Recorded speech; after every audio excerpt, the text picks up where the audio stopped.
क्या है? Sir alveolar septa, capillaries and blood vessels. इसमें इंटरस्टिशियम हम उस एरिया को कहते हैं जो एल्वियोलाई और कैपिलरी एंडोथेलियम के दरमियान में मौजूद है। यानी एल्वियोलाई का जो एपिथेलियम है वो उसके दरमियान में थोड़ा सा कनेक्टिव टिश्यू और आगे कैपिलरी एंडोथेलियम। बेसिकली ये वो एरियाज हैं जिनसे गुजर के ऑक्सीजन की डिफ्यूजन होती है। ठीक है, तो इंटरस्टिशियल लंग डिजीज में होता ये है कि ये जो एरिया है जो मैंने आपको बताया, यानी capillary epithelium, sorry capillary endothelium और एल्वियोलर एपिथेलियम और दरमियान में जो कनेक्टिव टिश्यू है, इस जितनी भी मैंने बताया कि 300 कॉजेज हैं, उनकी वजह से ये एरिया फाइब्रोस्ड हो जाता है। ठीक है, तो फाइब्रोसिस होने से क्या रिजल्ट निकलेगा इस एरिया के? सर ये थिक हो जाएगा। हाँ, ठीक होगा, और ठीक होने की वजह से पेशेंट की ऑक्सीजन की ट्रांसफर कैपिलरी के अंदर रुक जाएगी और उसकी वजह से the patient will develop dyspnoea, और जब वो चलेगा फिरेगा तो ये डिस्निया मोर प्रोनाउंस्ड हो जाएगा। ठीक है, अच्छा, इसको इंटरस्टिशियल लंग डिजीज कहते थे क्योंकि पहले ये ख्याल था कि ये डिजीज सिर्फ एल्वियोलर एपिथेलियम और कैपिलरी एंडोथेलियम के दरमियान में होती है, लेकिन अब लेटेस्ट जो रिसर्च हुई है उसके मुताबिक उन्होंने ये देखा है कि डिजीज इंटरस्टिशियम के साथ साथ एल्वियोलर एपिथेलियम को भी इन्वॉल्व कर लेती है और कैपिलरी एंडोथेलियम को भी इन्वॉल्व कर लेती है जब ये प्रोग्रेस करती है, और इसलिए इसका जो न्यू नेम है वो DPLD है, डिफ्यूज पेरेन्काइमल लंग डिजीज। लेकिन क्योंकि ILD एक कॉमन नेम है, फेमस नेम है, इसलिए हम अभी तक इसको ILD के नाम से ही याद करते हैं। ठीक है, सेकंड नाम आप याद रखिएगा DPLD, diffuse parenchymal lung disease. अच्छा, अब इंटरस्टिशियल लंग डिजीज की डेफिनेशन में ये है कि ये एक ग्रुप है पल्मोनरी डिसऑर्डर्स का जिसमें काफ़ी सारे पल्मोनरी डिसऑर्डर्स मौजूद हैं और इनके अंदर ये शेयर करते हैं रेडियोलॉजिकल डिफ्यूज इनफिल्ट्रेट्स, धागे नुमा इनफिल्ट्रेट्स होते हैं दोनों लंग फील्ड्स में, ये मैं आपको आगे बताऊंगा। और हिस्टोलॉजिकली इसमें ये होता है कि गैस एक्सचेंज ख़त्म हो जाती है। वो मैंने आपको बताया कि जब इंटरस्टिशियम थिक होगा तो गैस पास नहीं कर सकेगी फ्रॉम एल्वियोलाई टू कैपिलरीज। और फिजियोलॉजिकली अगर ऐसे पेशेंट का पल्मोनरी फंक्शन टेस्ट करें तो उसमें देयर विल बी रिस्ट्रिक्शन, और रिस्ट्रिक्शन के साथ इस पेशेंट में क्या एक्स्ट्रा चीज़ होगी जो हमने PFTs में पढ़ी थी कि इसका DLCO कम होगा। तो जो हम रिस्ट्रिक्शन में बात कर रहे थे कि रिस्ट्रिक्शन लंग के अंदर है या लंग के बाहर है, तो लंग के बाहर वाले केसेस में DLCO नॉर्मल होता है, और अगर with in lung parenchyma restriction हो तो DLCO कम होता है, तो इसमें DLCO भी कम होता है। इंटरस्टिशियल लंग डिजीज को पहले ज़माने में लंग सिरोसिस भी कहते थे। आपने लिवर सिरोसिस तो पढ़ा होगा, तो इसी तरह बिल्कुल लंग के अंदर भी फाइब्रोसिस हो जाता था, वो सुकड़ जाता था, तो इसको लंग सिरोसिस भी कहते हैं। इसकी 300 से ज़्यादा कॉजेज हैं। पैथोजेनेसिस तकरीबन सब में एक जैसा है और क्लिनिकल स्टेज भी लेटर स्टेजेस में एक जैसी है, क्लिनिकल प्रेजेंटेशन। ये पैथोफिजियोलॉजी है, ये हम शुरू में ही डिस्कस कर चुके हैं कि ये कैपिलरी का एपिथेलियम है दरमियान सर में। स्लाइड्स नहीं शो हो रही। स्लाइड नहीं शो हो रही? जी सर। Okay, sorry.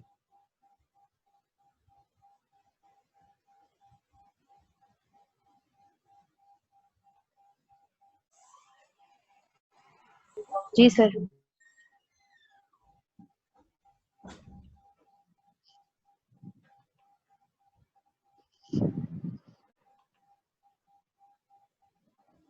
चल,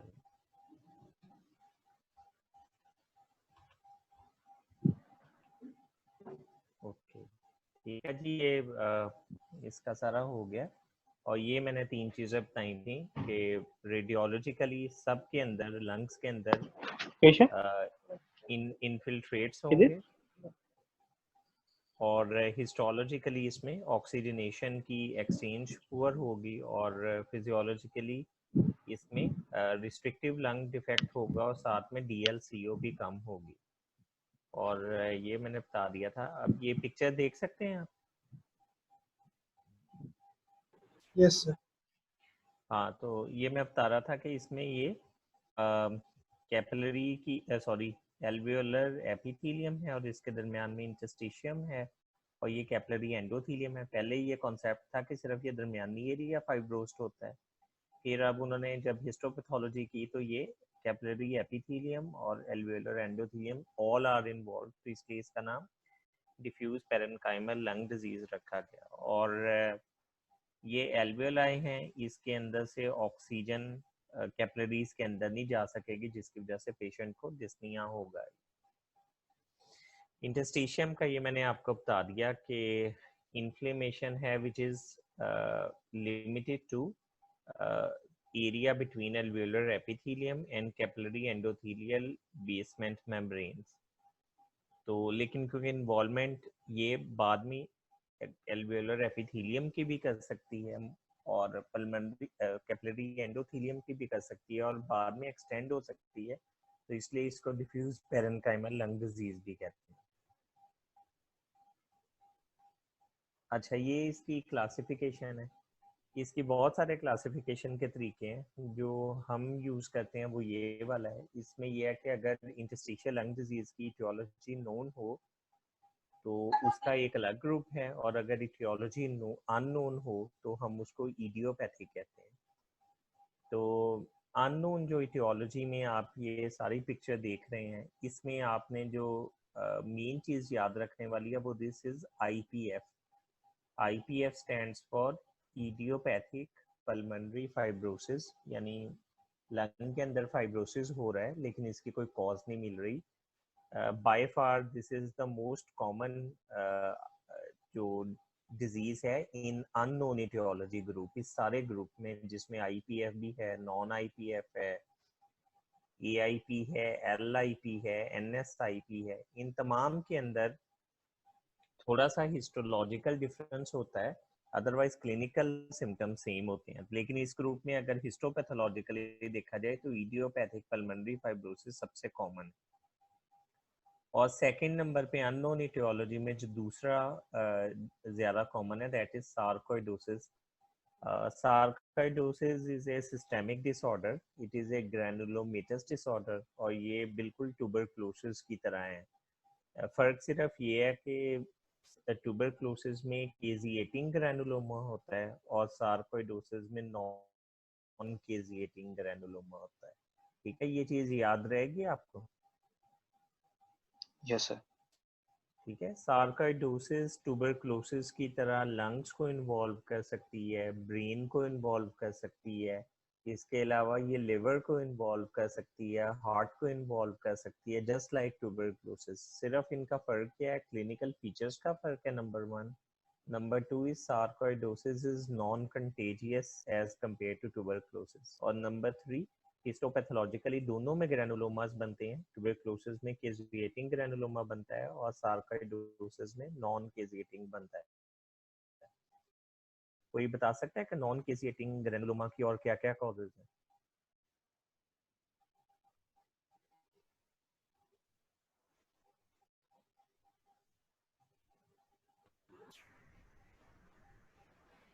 फंगल इन्फेक्शन। फंगल इन्फेक्शन हो सकती है, और लिम्फोमा के अंदर there can be non caseating granuloma. फिर एक डिजीज है जिसको कैट स्क्रैच डिजीज कहते हैं, उसके अंदर हो सकता है। तो ये मल्टीपल कॉजेज हैं, लेकिन when ever there is caseating granuloma it's always tuberculosis. तो केजिएटिंग सिर्फ टीबी में होता है, जबकि नॉन केजिएटिंग बहुत सारी और डिजीजेस में होता है।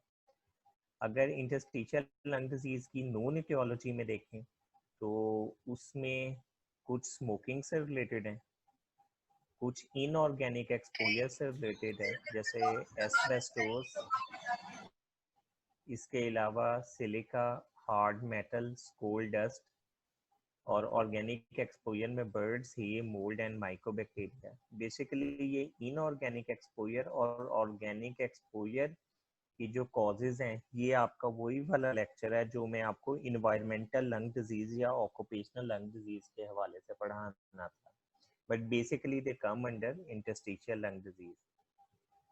फिर अगर नॉन इटियोलॉजी में देखा जाए तो कनेक्टिव टिश्यू डिसऑर्डर्स भी इसमें, रूमेटॉइड आर्थराइटिस, स्क्लेरोडर्मा, पोलीमायोसाइटिस, इन सब के अंदर there can be interstitial lung disease. और कुछ ड्रग्स भी करती हैं जैसे नाइट्रोफ्यूरेंटाइन, मीथोट्रेक्सेट, कीमोथेरेपी, एमियोडेरॉन, ये सारी की सारी drugs they cause interstitial lung disease. अब इतना ये बिजी स्लाइड है, इसमें से आपने ये बात याद रखनी है कि इंटरस्टिशियल लंग डिजीज की दो कॉजेज हैं, दो टाइप्स हैं, एक की etiology अननोन है और एक की etiology नोन है। अननोन etiology में you will remember idiopathic pulmonary fibrosis and sarcoidosis as the most common causes, और यही ज्यादा एग्जाम में पूछी जाती हैं। और जो नॉन इटियोलॉजी है उसके आपने ग्रुप्स के नाम याद रखने हैं कि स्मोकिंग की वजह से भी हो सकता है, ऑर्गेनिक एक्सपोजर भी हो सकता है, इनऑर्गेनिक भी, कनेक्टिव टिश्यू भी और ड्रग्स भी। तो इनको आप अपनी बुक में भी देख सकते हैं, नेट पे भी देख सकते हैं, you will find a lot of stuff, लेकिन ये चीज़ आप है ना याद रखिएगा। अब ऑर्गेनिक एक्सपोजर और इनऑर्गेनिक एक्सपोजर में कुछ बड़े मशहूर ILDs हैं, वो हम आगे देखेंगे। कोई क्लिनिकल फीचर्स के बारे में बता सकता है कि क्या है इंटरस्टिशियल लंग डिजीज के? Sir, there can be fever, there can be clubbing, there can history be पहले बता दें कि हिस्ट्री क्या होगी पेशेंट की। sir exposure हो सकता है sir सही, towards अच्छा, any तो इंटरस्टिशियल लंग, आपकी बात बिल्कुल ठीक है कि हिस्ट्री ऑफ एक्सपोजर हम लेंगे about organic and inorganic materials, लेकिन जो इसकी स्पेसिफिक हिस्ट्री होगी, जो इंटरस्टिशियल लंग डिजीज है, it comes under the differential diagnosis of gradually worsening shortness of breath. तो आप लोग बता सकते हैं कि gradually worsening shortness of breath में ILD के अलावा और कौन कौन सी डिजीजेज congestive heart आती failure. हैं? LVF हो सकता है, और क्या कहें? आइडियली एस्थमा इसमें नहीं ऐड करेंगे क्योंकि COPD. इसमें COPD हो सकता है, और एक डिजीज है Anemia. जिसको हम अनीमिया हो सकता है, यस वेरी गुड। और एक डिजीज है जिसको हम कहते हैं पल्मोनरी हाइपरटेंशन, उसके अंदर भी gradually worsening shortness of breath होगी। तो पेशेंट यही कहेगा कि मेरा सांस का मसला 2 साल पहले स्टार्ट हुआ, चलने पर पहले ज्यादा होता था, अब थोड़ा सा भी चलूं तो ज्यादा हो जाता है, but this fits to COPD and every other thing. और सेकंड नंबर पे आप ये देखेंगे कि पेशेंट को ड्राई कफ होगी। ये ड्राई कफ और gradually worsening shortness of breath are the hallmark of this disease. ठीक है, फीवर और चेस्ट पेन कुछ स्पेसिफिक ILDs में होता है, लेकिन शॉर्टनेस ऑफ ब्रेथ और dry cough is in every ILD। और एग्जामिनेशन पे आपको क्या मिलेगा? Sir crackles, bilateral crackles हो सकते हैं. बिल्कुल होगी। बिल्कुल ठीक है, ठीक है। सेंट्रल और साइनोसिस, जी, अच्छा, ये क्रैकल्स आपको चेस्ट में किस जगह पे सुनेंगे? Sir basal. Basal creps. और जरूरी है लेट कि इंस्पायरेटरी। जी बिल्कुल, लेट इंस्पायरेटरी, और अगर डिजीज एडवांस्ड है तो पेन इंस्पायरेटरी भी हो सकते हैं, और इवन एक्सपायरेशन में भी आपको सुन सकते हैं। अच्छा, ये बताएं कि जो इसकी क्रैपिटेशंस हैं वो जरूरी नहीं है कि वो बेसिस पर आए। देयर आर हम इस बेस पर भी इसकी डिफरेंशिएशन करते हैं, ILDs which are present on basis and ILD which presents on apex of the lung। तो बेसिस में कुछ स्पेसिफिक ILDs हैं, जैसे इडियोपैथिक पल्मोनरी फाइब्रोसिस है, ये बेस पे सुनती है। इसी तरह अगर ड्रग इंड्यूस्ड ILD है, वो भी बेस पे सुनती है, एस्बेस्टोस भी बेस पे ही सुनता है, लेकिन कुछ ILDs हैं जो एपेक्स पे सुनती हैं ऊपर, तो उनमें हाइपर सेंसिटिविटी न्यूमोनाइटिस या एक्सट्रिंसिक एलर्जिक एल्वेओलाइटिस वो शामिल हैं, ये आपको एपेक्स पे सुनेंगे।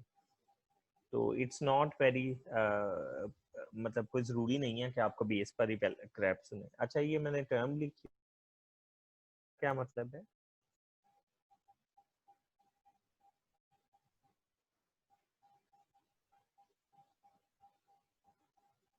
सर जिस तरह पत्ते हम वो करते हैं सूखे हुए, वैसे उसकी आवाज होती है।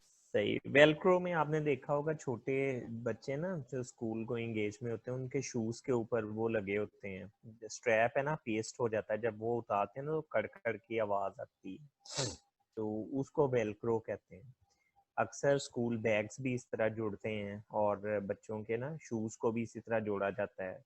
समझ आ गई? जब उसको अनअटैच करते हैं तो कड़कड़ की आवाज आती है, उसको हम वेलक्रो कहते हैं। तो ये टिपिकल वेलक्रो क्रेपिटेशंस होते हैं। ये क्या है? क्लबिंग। क्लबिंग है, बट इट्स, ये तो थर्ड ईयर का बच्चा भी बता देगा, ड्रम आप कुछ स्टिक। और ऐड कर। ड्रम स्टिक है, कौन सा ग्रेड है? Grade 4। Okay, for me it's grade 3, क्योंकि फोर्थ में मैं रखता हूँ एच, हाइपरट्रॉफिक पल्मोनरी ऑस्टियोआर्थ्रोपैथी, वो फोर्थ पे। ये ग्रेड 3 है जो ये क्लासिफिकेशन के मुताबिक है।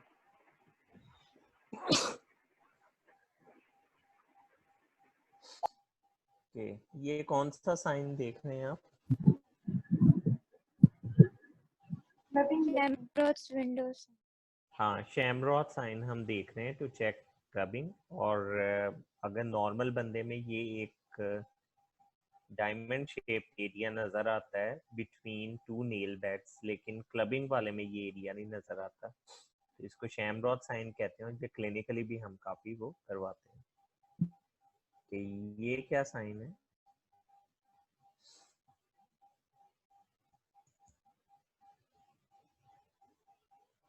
Sir increase curvature of nails. हाँ, क्लबिंग है, लेकिन साथ में साइनोसिस भी है। ब्लू डिस्कलरेशन नजर आ रही है?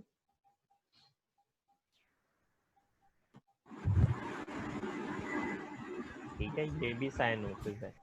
साइनोसिस कब प्रोड्यूस होता है बॉडी में? हाइपोक्सीमिया। ये नहीं, इसमें मतलब टेक्निकली बताए ना कि क्या फिनोमिना होता है, कितना होता है। तो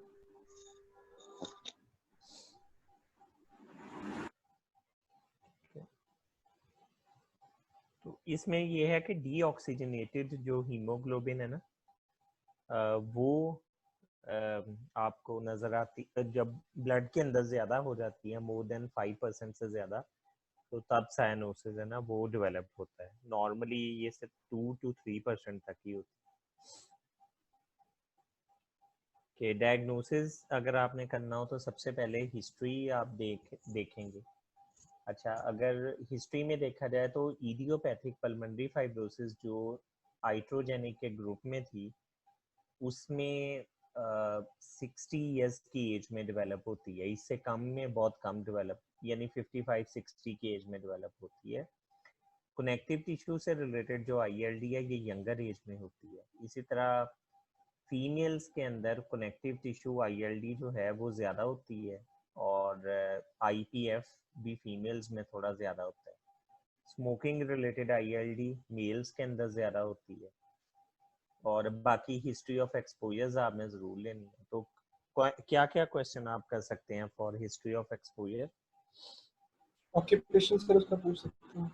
हाँ जी, ऑक्यूपेशन पूछ सकते हैं। इसके अलावा जो हम लोग कॉमनली क्लिनिकल प्रैक्टिस में पूछते हैं, मैं वो आपको बता देता हूँ। हम पेशेंट से ये पूछ लेते हैं कि आपने घर में कोई परिंदे तो नहीं रखे हुए, उसमें बर्ड फैंसियस डिजीज को पूछने के लिए, क्योंकि मोस्टली ये डिजीज हाइपर सेंसिटिविटी न्यूमोनाइटिस ये डिजीज होती है इन जिन्होंने पिजन्स रखे होते हैं, या पैराकीट्स, या दूसरे ना पैरट्स वगैरह, और इवन घर में अगर मुर्गियां भी रखी हो तो उनसे भी एक्सपोजर हो सकता है। और सेकंड एक्सपोजर में हम देख लेते हैं घर में ज़रूरी अजनास, जैसे गांव के इलाकों में जानवरों के चारे के लिए हम यूज़ करते हैं हे, यानी तूड़ी उसको बोलते हैं। तो अगर उस पे मोल्ड मोल्ड लग जाए तो उसके एक्सपोजर से भी हाइपर सेंसिटिविटी। तो एक परिंदों का क्वेश्चन हो जाता है और एक क्वेश्चन हो जाता है ज़रूरी अजनास का।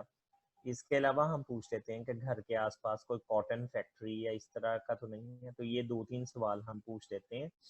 There are more than 100 types of exposures और हर एक का सवाल पूछना काफ़ी डिफिकल्ट है और ना ही उसमें वो होता है। एग्जामिनेशन में क्रेपिटेशंस भी आ सकती हैं और कुछ इंटरस्टिशियल लंग डिजीज हैं जिनमें क्रेपिटेशंस के साथ वीज भी सुनती है, जैसे सार्कोइडोसिस में, और हमें कॉर पल्मोनेल के साइन मिलेंगे। What is cor pulmonale? Right sided heart failure. Isolated right side heart failure. है ये बड़ी अधूरी सी डेफिनेशन है। The pulmonary hypertension, which is accompanied with isolated right sided heart failure. No, there is right-sided right heart hypertrophy or failure secondary to any problem in lung parenchyma and lung vasculature. तो core pulmonale एक special right heart failure है जो सिर्फ lung की causes की वजह से होता है। तो अगर किसी पेशेंट में पेरेन्काइमा डिस्ट्रॉय हो गया तो उसको राइट हार्ट फेलियर के साइंस आए तो हम इसको कॉर पल्मोनेल कहेंगे। अक्सर चेस्ट की जो लॉन्ग स्टैंडिंग डिजीजेज है जैसे सीओपीडी है, अनकंट्रोल्ड एस्थमा है और लंग फाइब्रोसिस है, आईएलडी है, उसके अंदर कॉर पल्मोनेल डेवलप हो जाता है, पेशेंट को पीडल एडिमा स्टार्ट हो जाता है। इन्वेस्टिगेशंस में हम पेशेंट के रेडियोलॉजी के टेस्ट करवाएंगे, उसमें हम सीटी करवा सकते हैं, एक्सरे करवा सकते हैं। पल्मोनरी फंक्शन टेस्ट हम पहले लेक्चर में ही पढ़ चुके हैं, आपको पता है। और कुछ स्पेशल इन्वेस्टिगेशंस हैं जो हमें कनेक्टिव टिश्यू डिसऑर्डर्स या इडियोपैथिक जो फाइब्रोसिस है उस तक पहुंचने में मदद देती हैं। तो इस टेस्ट एक्सरे में क्या फाइंडिंग्स हैं?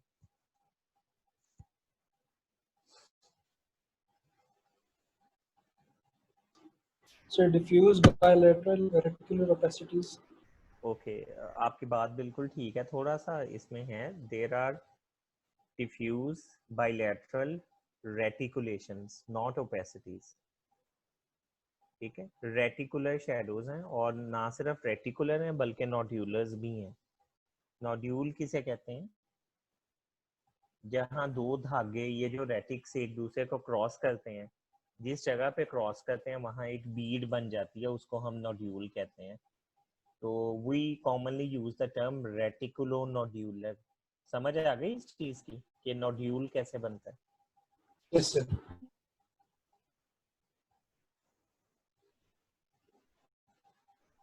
ठीक है,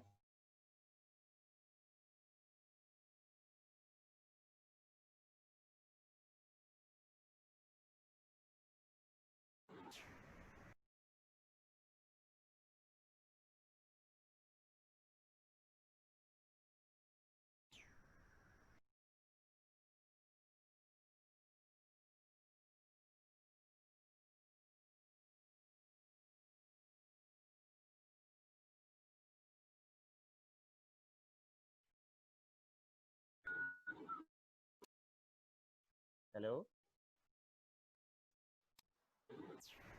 जी, आवाज आ रही? Yes, sir. आपकी आवाज आ रही है मगर वीडियो नहीं आ रही आपकी। सॉरी, अब ठीक है, स्लाइड्स नजर आ रही? Yes. प्लीज जी कंटिन्यू। जी सर। ओके, तो एक्सरे में इसको हम इस बात की समझ आ गई कि नोड्यूलर शेडोज क्या होते हैं, रेटिकुलो नोड्यूलर। Yes, sir. जहाँ पे दो धागे या रेटिक्स आपस में क्रॉस करते हैं वहाँ एक नोड्यूल बन जाता है जिसको। और एचआरसीटी में हम क्या, व्हाट इज एचआरसीटी? नॉर्मल सीटी और एचआरसीटी में क्या फर्क होता है? So high resolution CT high scan होती है, रेजोल्यूशन इसमें होती सर है। जी, CT हाई, की स्लाइसेस होती हैं। हाँ जी, जो हाई रेजोल्यूशन सीटी स्कैन है इसमें स्लाइस की थिकनेस 1 मिलीमीटर होती है, तो बहुत कम थिकनेस होती है, तो उसकी माइनर डिटेल्स भी पता लग जाती हैं। जबकि जो नॉर्मल सीटी स्कैन है उसमें स्लाइस की थिकनेस 10 मिलीमीटर होती है, 1 सेंटीमीटर, तो उसके अंदर हम आईएलडी का इतना पता नहीं चला सकते। तो हाई रेजोल्यूशन सीटी स्कैन में स्लाइस जो हम लेते हैं, स्लाइस कहते हैं कि जिस एरिया से थोरेक्स को क्रॉस आपने किया है रेज ने, उसमें 1 मिलीमीटर थिकनेस का हम स्लाइस लेते हैं ताकि हमें माइनर डिटेल्स भी पता लग जाए। इस सीटी में क्या फाइंडिंग्स हैं?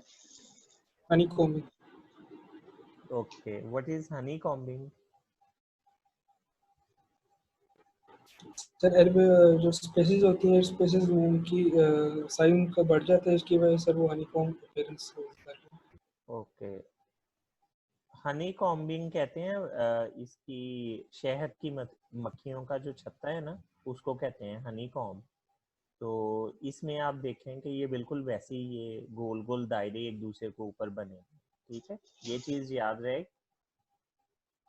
Yes sir. ठीक है, ये interstitial idiopathic pulmonary fibrosis IPF का कैरेक्टरिस्टिक फीचर है। ठीक है, ये जरूरी नहीं है कि तमाम आईएलडीज में आए, लेकिन ये advance condition. Idiopathic pulmonary fibrosis में ये नजर आता है। कुछ और ऐसी डिजीजेस हैं जिनके अंदर ये फाइंडिंग नहीं नजर आती, बल्कि और फाइंडिंग नजर आती हैं। जैसे अगर आप इसमें भी देखें तो ये वाला एरिया जहाँ पर पॉइंटर है, दिस इज ब्लैक, लेकिन ये वाला एरिया ये स्लाइटली लाइट है। ये आप डिफरेंस फील कर सकते हैं कि दरमियान में कुछ कुछ वाइट एरिया है, यानी ग्रे एरिया है। यस इसको सर। हम कहते हैं इसको हम कहते हैं ground glass appearance. Ground glass का मतलब ये है कि आप एक बंदा, उसके आगे आप एक ऐसा शीशा रख दें जो थोड़ा सा ओपेक हो, उससे आपको ये तो पता चल जाए कि दूसरी तरफ कोई बंदा मौजूद है, लेकिन उसके आपको क्लियर खदो खाल ना नजर आए। उसको हम ग्राउंड ग्लास कहते हैं। तो ग्राउंड ग्लास का मतलब ये है कि लंग का जो टेक्सचर वो असल नहीं नजर आता, सिर्फ उसका ना माइल्ड सा वाइट शेडो नजर आता है। ये मैं अभी एक्सप्लेन नहीं कर पा रहा, लेकिन हम इसको मजीद आगे जब देखेंगे तो समझ आ जाएगी। तो ये भी पैटर्न हो सकता है इन इंटरस्टिशियल लंग डिजीज। ये एक रिप्रेजेंटेशन है, ये देखें, ये हनी कॉम्बिंग का आप देख लें, ये सारे जैसे हनी कॉम्ब बना होता है, दिस इज ग्राउंड ग्लास। और ग्राउंड ग्लास का मतलब ये है कि वाइट शेडो ऊपर आ जाता है। और पल्मोनरी फंक्शन टेस्ट में आप जानते हैं कि रिस्ट्रिक्टिव पैटर्न आएगा, इसमें डिटेल में जाने की ज़रूरत नहीं है। और इसमें आपने TLCO देखना है, जो कि एक्स्ट्रा पल्मोनरी और पल्मोनरी रिस्ट्रिक्शन को डिफरेंशिएट करता है। कुछ ऐसी डिजीजेज हैं जिसमें top of the list sarcoidosis है, और इसमें मिक्स पैटर्न आ सकता है, ऑब्स्ट्रक्टिव भी और रिस्ट्रिक्टिव भी, क्योंकि सार्कोइडोसिस एल्वियोलाई के अलावा एयरवेज को भी इन्वॉल्व करती है। और इसीलिए मैंने पहले कहा था कि सार्कोइडोसिस में आपको क्रेपिटेशंस के साथ साथ वीज भी मिलती है। और सेकंड नंबर पे जो डिजीज है जिसमें मिक्स पैटर्न है, दैट इज हाइपरसेंसिटिविटी न्यूमोनाइटिस, यानी exposure to some organic material है, तो उसमें भी क्रेपिटेशंस और वीज दोनों मिल सकती हैं, because disease involves airways as well. Otherwise purely restrictive pattern मिलता है। तो इसमें आप देख सकते हैं कि रिस्ट्रिक्टिव पैटर्न कौन सा है।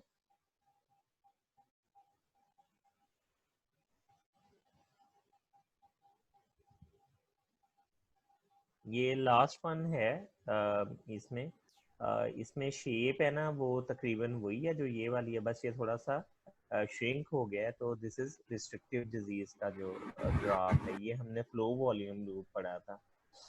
ट्रीटमेंट इंटरस्टिशियल लंग डिजीज की क्या है?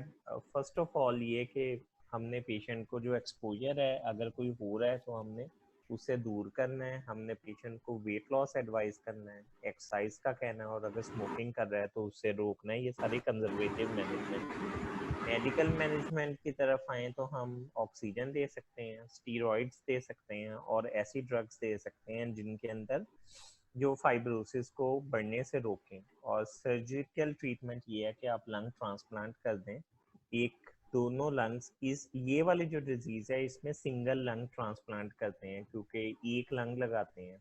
कुछ ऐसी डिजीजेज होती हैं जिसमें डबल लंग ट्रांसप्लांट होता है, और कुछ ऐसी डिजीजेज होती हैं जिसमें हार्ट लंग ट्रांसप्लांटेशन होती है, साथ में हार्ट भी वो ट्रांसप्लांट करते हैं। मोस्टली वो डिजीजेस जिसमें लंग्स के साथ साथ कॉर्पल्मोनियल भी डेवलप हो जाए, उसमें हार्ट लंग ट्रांसप्लांट करते हैं डबल। अच्छा, अब यहाँ आगे चंद स्लाइड्स हैं, इसको हम नेक्स्ट टाइम में कर लेंगे। इसमें जो कॉमन आईएलडीज हैं उनके कैरेक्टरिस्टिक फीचर्स हैं। तो कोई क्वेश्चन हो इंटरस्टिशियल लंग